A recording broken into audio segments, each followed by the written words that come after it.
welcome to Stacy's Homestead, and today I'm going to go over some canning basics and the difference between water bath canning and pressure canning. Now I have family members and new subscribers that want to know, so I know there's plenty of other videos out there, but I think that each person that does a canning session and wants to share it should go over the basics. So I'm going to do that because I haven't done that yet. Okay, so here we have my water bath canner. Now it doesn't have to be a special pot. All it is a pot deep enough to submerge your jars underwater. So you have to submerge your jars underwater with at least 1 inch or 2 of water covering the top. So this is just a regular pot I bought off of Amazon, just a big pot, and I bought a little racky thingy. You don't have to use those, but the thing is you can't have your jars, whether you're pressure canning or your water bath canning, touch the bottom of the pot because the heat will make the jars crack. So if you don't have some sort of rack, then you can use your canning racks too, which I don't know what my canning rack is. Did I put it both in here? Yeah, I put it both in here, huh? So you can also use your canning rack from a canner like this, or purchase a metal rack, or you can line the bottom of your pot, and it can be any pot. As long as your jar will go under the water and have 1 to 2 inches, I prefer 2 inches, over the top. That's all you need. You can use any pot. It doesn't have to be a special pot. But you can use the rings and line the bottom of the pot like so, and then put your jars on top of that. You can also use a towel on the bottom as well, like wash rags, layered, or just a good thickness to keep your jars from touching the bottom of the pot. So there's that. Now water bathing. So there's a lot of people that don't have canners around the world, and they water bath everything. Now, according to the old rules and a Rebel Canning website, also they if you go to Rebel Canning and join, they'll show you the times for doing it. Everything water bathing, which takes hours and hours, like 3 hours. And that's what people do around the world that do not have canners. But I don't do that. That's Rebel Canning, and we do have canners in America, so I suggest you use a canner when it's called for. Now, because here's the difference. When it's the safest, you want to take the safest bet, right? You want to do the safest for your family. You need to can safe. Now, the only things that's suggested according to, the FDA, which some people give or take that, but let's say the ball book, okay? The only thing that you water bath are high acid foods with a pH of 5 or higher, okay? So you should, and that's usually anything with vinegars or sugar. High amounts of sugar and high amounts of vinegar, or acid or lemon, or like salsa. They say don't do any more than what the recipe calls for, because like some peppers and even some onions have a lower acid and it takes more acid. So you want to, like, if you're a beginner, you want to follow those recipes. That way your acid, your pH is the right one for water bath canning. But I make my own salsa. So what I do is I bought pH strips and just tested it just to make sure the pH was. Yeah, so water bathing, like pickles, jams, jellies, preserves, sauerkraut, things like that, you can water bath safely with no problems. And there's, as long as your jars are submerged under the water. And then also salt, like high salt and high sugar content, is a preservative as well. So things with like simple syrup, like half and half sugar, half water, half sugar, those are safe to water bath. And there's times that you have to do specifically for each type of thing you're water bathing. So anything over 10 minutes does not have to be disinfected. So when we're talking about jars, whether you're pressure canning or water bath canning, if you're going to be processing anything for more than 10 minutes, you don't have to disinfect and sanitize your jars. So I never do that. I just make sure they're nice and clean, and they're dried with, just with hot soapy water, and you don't have to worry about boiling and disinfecting them. So anything over 5 pH, or not a lot of salt and not a lot of sugar, just basically everything else, you're going to pressure can. Your vegetables and your meats and your beans and your taters, like you want to pressure can those, your chilies and all that stuff. You're going to pressure can that. Water bath is good for jams, jellies, pickles too. But yeah, that's what you use for water bathing. And then get a Ball Blue Book. They're just the best. And then if you want to like follow the basics of the FDA rules, they have a book too, and that's always good to have. Now there's some things I do that aren't FDA approved. And it doesn't necessarily mean it's unsafe. It just means that they never tested it. So there's a difference. There's a difference between unsafe and not tested. So, but basically I do follow all the FDA guidelines on canning, but there's some products like milk I can that's not FDA approved, but it's not because it's not safe. It's because they just haven't tested it and put results out. So, but then just make sure you follow the times. There's some things you just can't be like rebel on. You have to follow the processing time and steps. Everything else, like products and stuff, you can be rebel on and how you do things, but your times and the steps have to be exact. So that's where your water bath is, okay? And I'll put this aside and we'll bring our canner over here.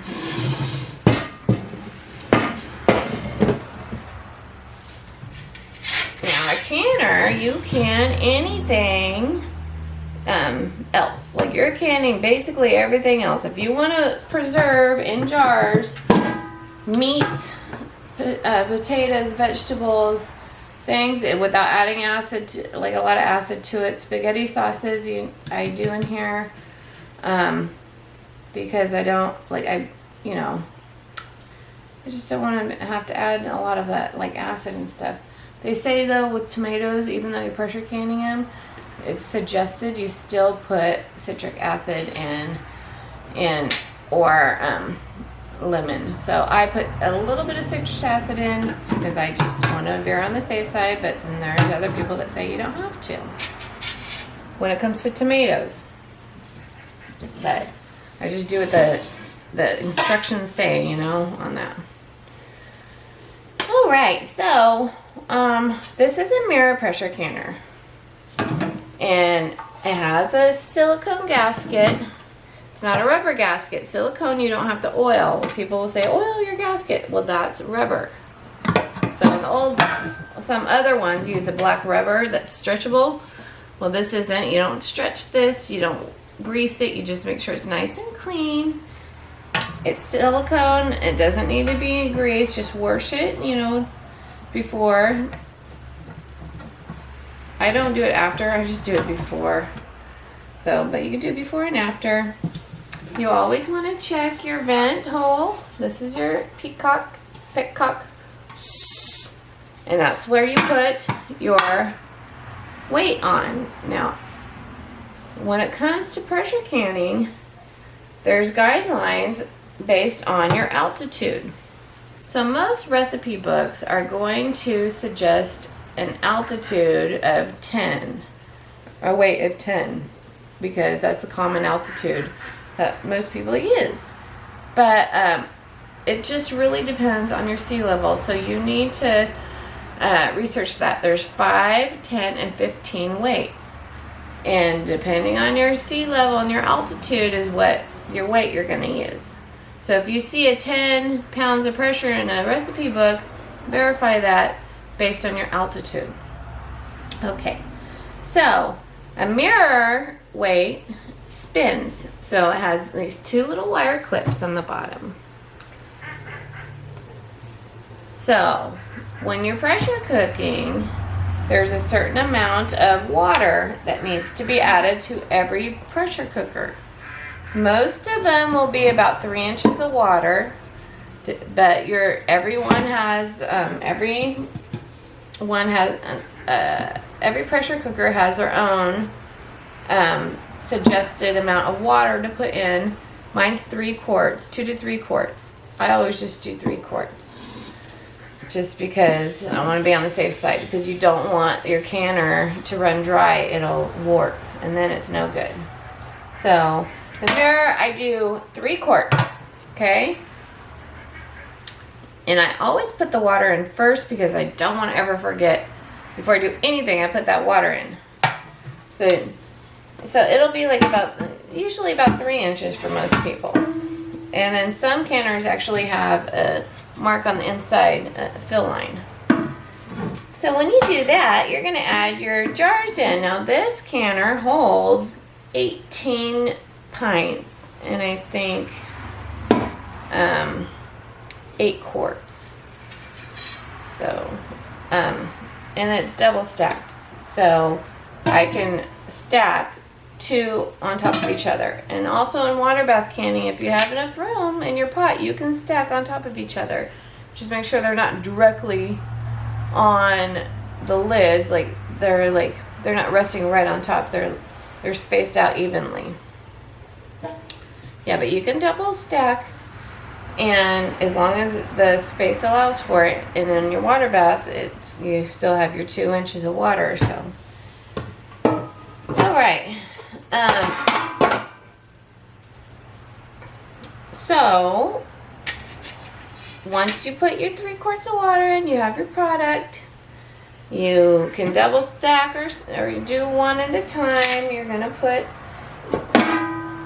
you always, with every canner, once you put your lid on, you have to release the air from here. So you have to pressurize it. So it goes down and it turns and clicks. Now this is a safety knobber thingy. They all have them, and this is a safety thing too. So these are really safe nowadays. They don't blow up on people like they used to, so you don't have to be scared. It has 2 different safety mechanisms. Now, this is your fail-safe one. So this one should not, you have one that shouldn't be popping up, and then one that should. And it's your lock. Okay, so you get it in there, and with every single canner, you need to pressurize it. So it needs to let the air, all the air that's inside, out before you put your weight on. So it's called, so you were gonna wait until you have a steady stream of steam. And that's a bunch of steam coming out, like blowing out, shh, and you'll see it. And you're gonna time that for at least 10 minutes. So that way you know for sure there's no more air in here, and before you put your weight on. Now after 10 minutes, Then you can pop this weight on. Now a mirror has 2 springs like I showed you. You're gonna push. See, you gotta push down on there. Just push until it stops. Okay, some weights jiggle back and forth, like presto. Usually just jiggles back and forth. This one spins in a circle. So, and then there's pressure canners that have a weight and a gauge. So, I prefer the ones with the weight only because I don't like watching the gauge. I don't want to trust it, and I don't want to have to get it recalibrated. And then people are like watching the gauge and then watching the weight, and it just gets a little bit complicated, and I just don't want to do that. I like to hear the jiggle, or in this case the mirror spins. I like to hear that. So if I were you, I would make sure it has a weight on it, not just a gauge. So that way you could just rely on the weight mainly. Okay, so after your steady stream of steam and you put your little weight on, now you don't start your time yet. Your time is not started. Your time starts when this spins or jiggles. Or if you have a gauge, it says the specific weight, like 5, 10, or 15 pounds. So usually sometimes it'll take up to 30 minutes or so for it to start doing it. But once you hear it, you're waiting and waiting and waiting, this locking mechanism will pop up. And sometimes you'll see a little bit of dripping and steam from there. That's okay. And sometimes, when I first got this a long time ago, it would drip from the sides. And it's okay as long as you're maintaining your pressure. If it's dripping or leaking anywhere, as long as you're maintaining your pressure, your product's fine. I worried about that at one time. But it's fine. So as long as you have that pressure maintained. But ideally, you don't want any leakage. But on here, where the little poppy thingy comes up, you will have some drippage at times, and that's normal. So once it starts jiggling, you want to start your timer for your processing time. That's when your processing time starts. Now, it will spin like several times a minute. So this one goes shh, and then shh. You want to adjust your heat to medium high usually, or medium low, okay? Around there, slowly adjust your heat, because any rapid increase in heat or decrease in heat can cause siphoning of your jars, and that's when water gets sucked out of your jars. So you want to slowly adjust it to medium or medium low, and this will spin around several times a minute. There's no like exact amount of time, it just depends on your stove. But if it's going like all the time, then it's way too high. You need to turn it down. It needs to, take a break and then go and then sit there and jiggle or spin and then go So each one has like a presto will jiggle like slowly and spit vent out here and there. But the mirror is my expertise on. I haven't used a presto since I can with my grandma, but and that was years ago. But mirror will spin several times a minute and spit out steam and then go back down. Now I have a video on if it gets stuck and how to resolve that. So sometimes this will get stuck and just needs to be cleaned. That's all.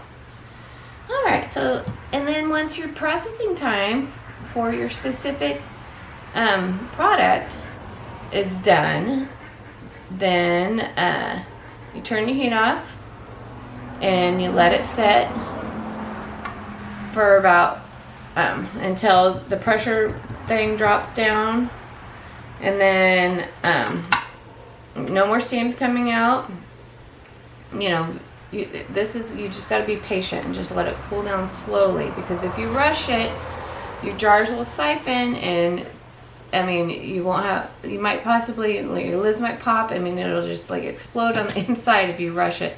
And then you're gonna have no fluid in your jars, and you're gonna be like, what went wrong? It's because you didn't slowly cool it down, slowly release the pressure. So I wait like about 20 minutes, and then I'll take this off. And I'll let it sit for another like 5 minutes. And then I'll crack it.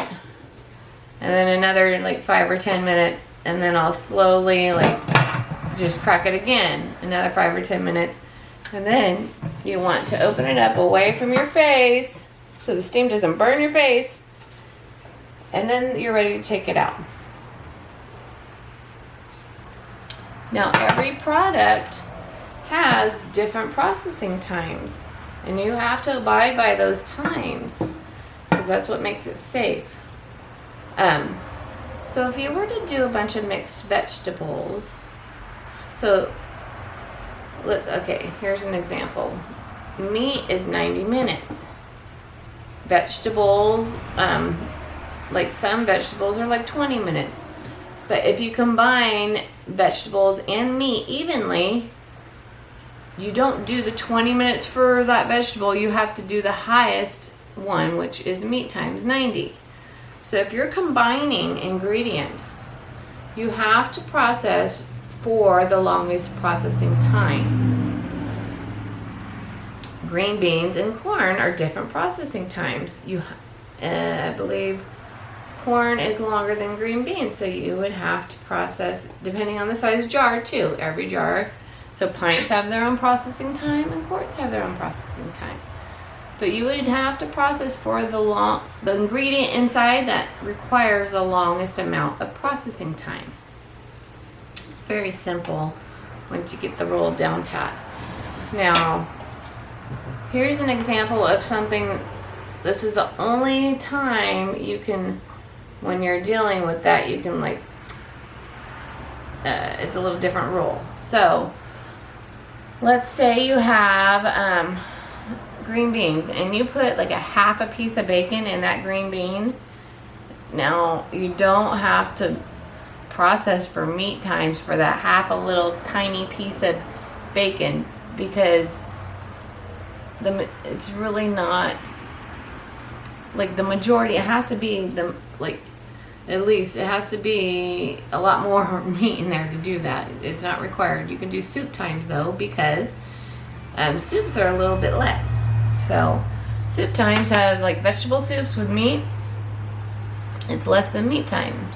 So if you're adding meat to like your vegetables, and if it's not a whole lot of meat, you can do soup times. It has to be a very small amount of meat, like I would say 10% of meat. If you're putting 10% of meat in those vegetables, you could do soup times. Okay, like vegetable soup times. But that's what I do. So don't quote me on that. And you know, my kitchen, my rules, your kitchen, your rules. But but if you're gonna go by the strict guidelines of, that's a little bit, you know, there's a little leeway there. But if you're gonna go by the strict guidelines of, you know, the product that you put in is that you can for the longest time. Some people will can those green beans with a half thing of bacon in there for 90 minutes, because meat is 90 minutes for quarts. Pints is a little bit, I forget, smaller. So, and then also, if you have a jar, so that's a basic rule, okay? You follow the timing on every vegetable, has their own specific times. But if you're mixing ingredients like vegetables with other vegetables, you have to process for the longest processing time. And if you're adding just a tiny, tiny bit of meat, you could do soup times. That's what I'm saying. So, but if you're adding, you know, a majority of meat, like you're gonna have to do meat times, you know. But just a small, minute little amount of meat, like I'm saying 10% or less, let's say 10% or less of meat, you can do soup times. Now, when your jars, okay, if you have a jar that's smaller than a pint, anything smaller than a pint, you can or water bath for pint times. If you have a jar that's larger or that's smaller than a quart, there's jars that are bigger than a pint but smaller than a quart. You're going to do quart times. Water bath or pressure canning. Now, I forgot to go over really fast the water bath. When you're water bathing, let's go over the timing on that. So, you don't start your time until it's a rolling boil. That's the main rule. It has to be 2 inches over any jar you have in there. I think they say an inch, but I'm pretty sure it's 2 inches over any jar in there, and you don't start your timer until it's vigorously boiling, and then you start your timer. And anything that's longer than 10 minutes, you don't have to, boil and disinfect or disinfect in your dishwasher. So I think I went over everything that's necessary on those now. Oh, there's also something called open kettle canning.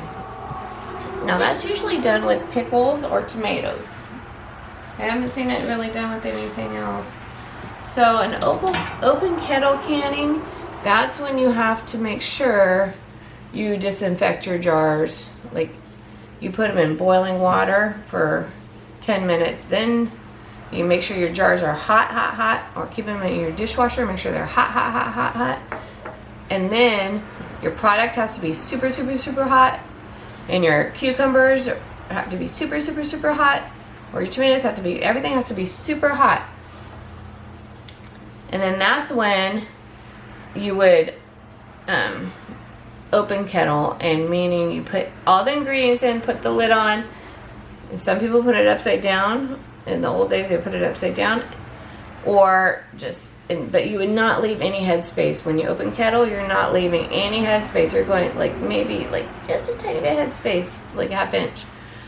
And then you put your lids on, and you set it aside, and put a towel over it, and then it'll seal. But you could only do that with high acid things, like super high acid things, and only, as far as I know, with pickles and tomatoes, but or jams. People would do that with jams too.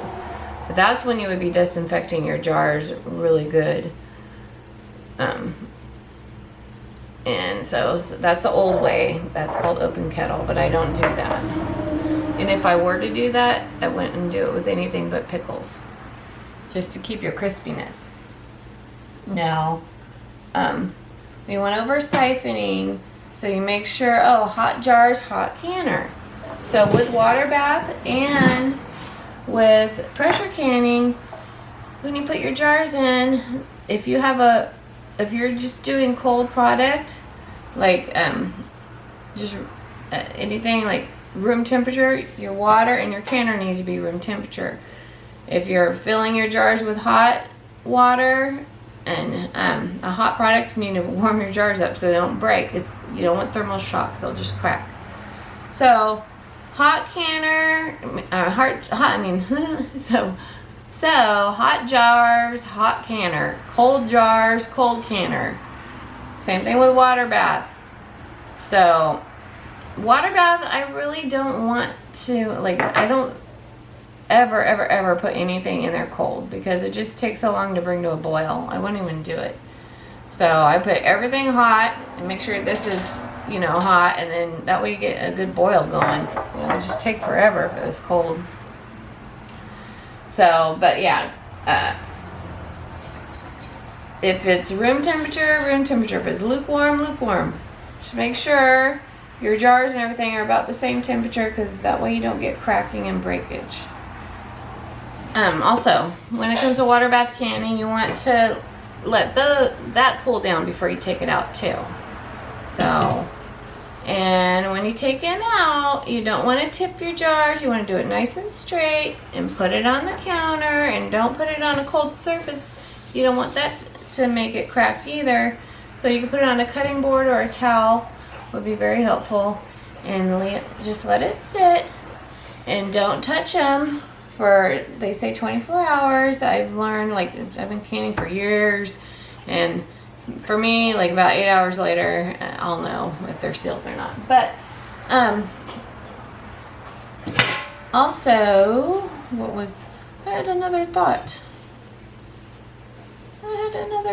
What was my thought? Oh yeah. If you open your canner and you hear hissing and stuff, and like, and maybe your lid's a little like bubbled, don't touch it. Just let it cool and stop hissing before you take it out, because you don't want the contents like exploding on you.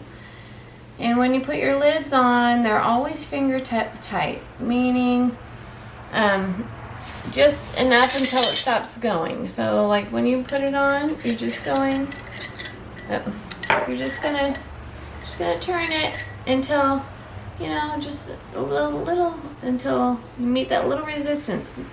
You don't want to go, you want to just do a little resistance, and that's your fingertip tight. And that's even for Tattlers.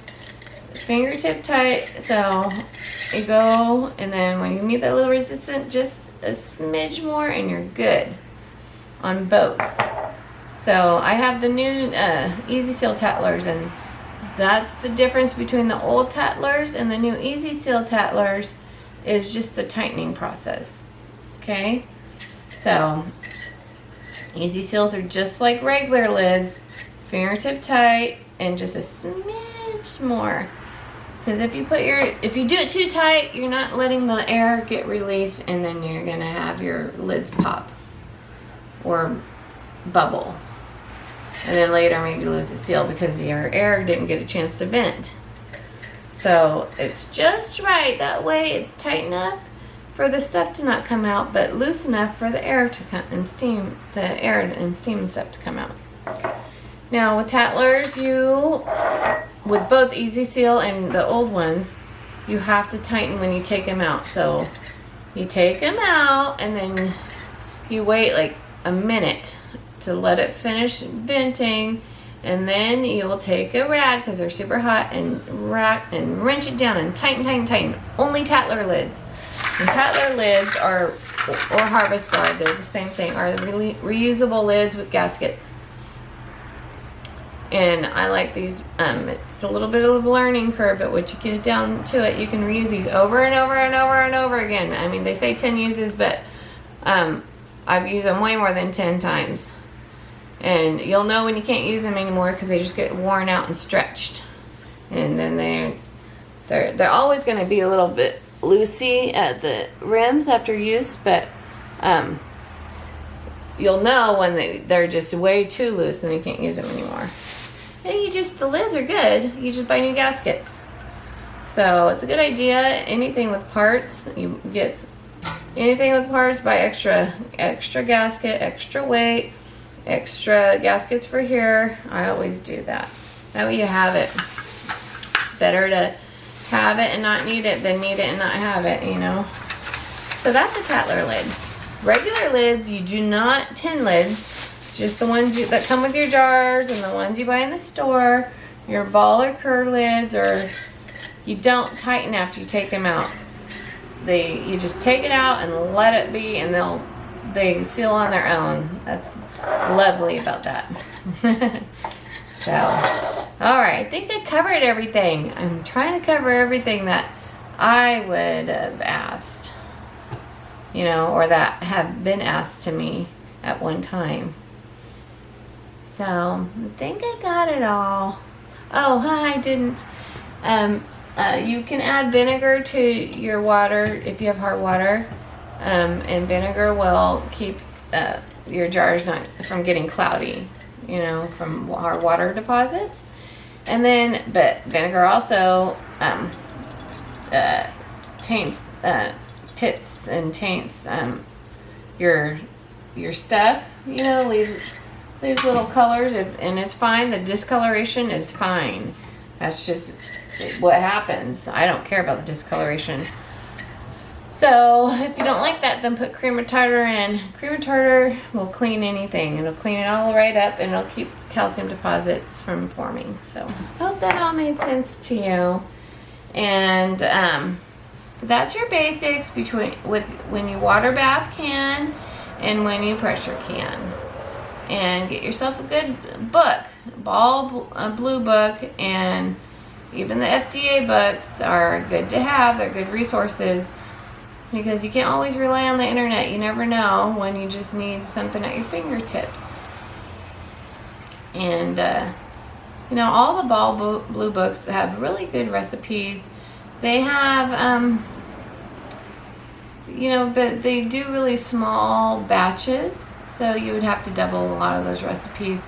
There's the Amish canning cookbook that I have, and I like that one because it has large batches, so it's good on that. But one more thing when it comes to spices. Oh no, two more things. When it comes to spices, it won't change anything. It doesn't change your processing time. You can add any ingredients, any spice, whatever you want. It won't change your processing time. When you're canning, that's what canning's a little bit more lenient when it comes to ingredients, because you don't have to worry about the pH or anything. It could be your own recipe, whatever your heart's desired. Usually, except that it's not recommended to do flour, noodles, and things that would become mushy. It's more of a texture thing, or separation thing. And rice, but go to Rebel Canning and they'll do that, But for me, I don't like the texture and taste. I wouldn't do it. But that's not recommended because it's just yucky. Any recipes, and you just pressure can it for the longest ingredient. But spices don't count, so you don't count that spice. Spices don't affect the time. Only the product inside affects the time. So if you have your homemade chili, make sure it's not too thick, and you don't want anything too thick because density issues. You want it to not be too thick. So, and you have evaporation that occurs when you're canning, and so it'll thicken up even more. So when you put a chili in or anything thick, it's not going to can properly. So you just need to make sure it's like thinner. You thin it out a bit before you can it. And then some people are doing the new thing called dry canning, which means for them to not add liquid to their vegetables and stuff, and I have an issue with that. I tried it once. It just makes your jars not very shelf stable, because here's the thing. You have to eat the stuff right away, or I don't think they're not gonna, because I did it once just to try it, and my jars didn't last long. I seen how long, and they just popped. So the reason why we have headspace is because you need a certain amount of, you have to be able to force the air out. So when you're pressure canning or water bath canning, air is forced out and displaced by steam. So there's no longer any air in here. So if you see little bubbles or spaces, it's just space. There's no air. It's forced out. So, and as long as you have just the proper headspace, which is 1 inch for most canning, and a 1/2 inch for jams and jellies. So, but your recipes will tell you. You will have enough steam to displace that air, so there's no more air in here.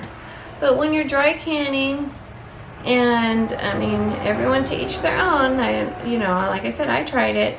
I just prefer my stuff to be able to stay on the shelf for years, not for just less than a year, or So you have to be able to have enough moisture to displace the steam, and you have to conduct the water in there, or liquid that you choose to put in there, is meant as a thermal conducting thing. You have to be able to heat it evenly. So, but for me, it's mainly about having enough fluid in there to displace, or steam to displace all that air, to make it more shelf stable, because you have atmospheric pressure going on, and if you have air in there, it'll affect it. So proper headspace will give you enough fluid in there to displace the air with steam, and there's no longer any air in the jar. And you don't have to worry about things. So, and no air means no mold and the growth and fermentation and stuff. So, but there, I have nothing against the dry canning. That's a new thing that some people are rebel canning on. And I mean, to each their own. Your kitchen, your rules. Just for me, I did try it once, and I just didn't like it. They weren't shelf stable. I mean, the product you need to eat fast, and we don't eat it fast enough. They're shelf stable for a short amount of time,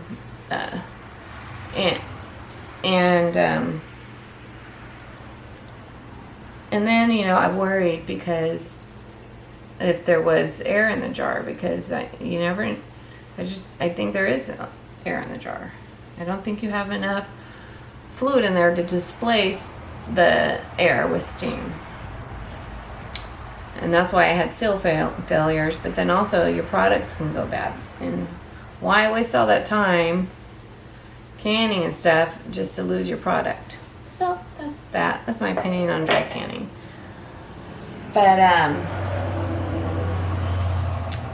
oh, and then one more thing. If your jars, here's something that people like, people are most, remember there's open kettle canning, but that's only for high acid food like pickles and jams and tomato sauces. You don't want to, and you have to have really clean, disinfected, like jars, like super clean jars, like boiled for 10 minutes and like good to go.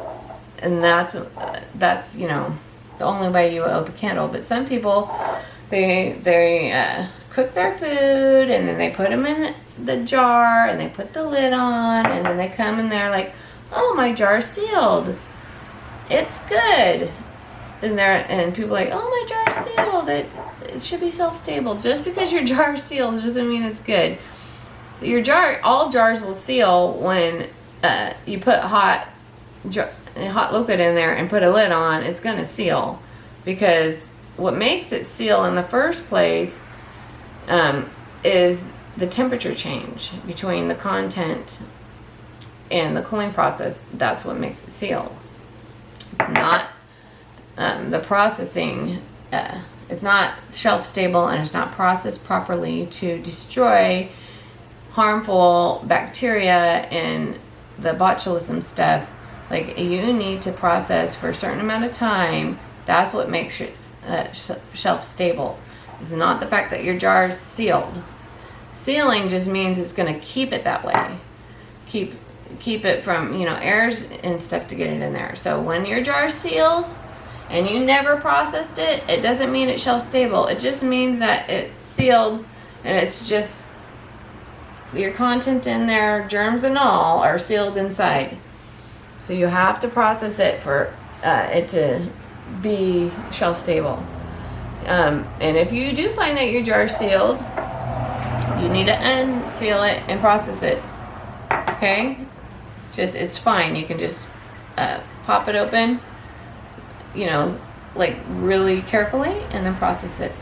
So if you're not, this is what I do to avoid it sealing, you know. So I'm filling up all my jars and stuff, and you know, I don't have, it's full and I have leftover, you know, everything's filled up. I have my canners full, and I have a few jars left, ready to go for the next batch. Well, I try not to do that. I try not to have jars just sitting here. I wait until that's done and then jar the rest. But if you have a few jars there, don't put the lids on. Just kind of loosely put the lid on, and then that way you don't have that false, that seal, so, you know, not false seal. That way you don't have them sealing before you process. So, and then how you know it's sealed is when you're done. So sealing is a good thing after you process, because it just maintains the sterilization inside your jar. And you want to keep the seal and test it. You just wait 24 hours. I wait just till the next day, about 8 hours, and then or, you know, once it's cooled down, then I call it good. Then I test it, and if you can hold it by the lid, then it's good. Okay, so a few things that you can get for canning is a funnel of some sort. It's a wide mouth that goes right in your jar. That way you have a big surface area to pour your things in without making a mess. And it goes in nice and neat, and you don't get your rims all messy. It'll come with a jar lifter. It goes this way. And you open and close it manually. And you would grab your jar and lift it up like that. Like so. And put it down. And release. Then the kits used to come with a magnet wand. It's called a wand. And to hold like hot rings and hot lids out of your boiling water or your hot water. They stopped, I saw on some posts, they stopped putting these in the kits because they no longer say you have to boil your lids. I'm sure that's why they stopped putting these in the kits. But I always heat my lids up. Even though it says you don't need to, I still heat them up just because I want to soften the gasket. I don't boil it, but I do get them warm. Because when I use my Tattler lids, I put hot water in the Tattler to soften the gaskets, because you have to do that with Tattler lids. You have to put hot boiling water on them and let them soak to soften them up. And I just put my tin lids in with them. And I always get seals. So, but yeah, you have this. And if you can't find it, you can go to an auto parts store and pick one up. If it doesn't come with your kit, if you feel you need one, the kit comes with tongs, like, you know, you would do for tacos. Tongs. And if if your water's still hot, you can grab your Tattlers with these. I don't grab the metal ones with these. It would scratch it, I would think. So, there's these it comes with. And then it also comes with a jar wrench. You can, it's for opening, a jar opener to help if you have weak hands, to help you open. Not to tighten, because you don't want to tighten with these. You would over tighten. But to open, if it's like too stuck or something. And then they also have like a debubbler. It comes with that, like, I can't find mine, that has like little measuring for you to go on here, but I don't measure. So here's the thing. This is an inch. The first ring's an inch, and the second ring is a 1/2 inch. So basically just go by the rings. Okay, inch head speaks under the ring, a 1/2 inch just over the ring. So there's that. And then when you debubble, let me go over debubbling real fast. So debubbling, all it means is I use a chopstick because I lost the bubbler it came with. You don't have to have it. Because the bubbler came with it, like I said, is a measuring tool and a debubbler, but it's too fat for me. So I use a chopstick, and you just go around and you debubble. Try to get the air pockets out of your product. And just shove it in a couple spots. You don't have to be perfect, and it's really to help.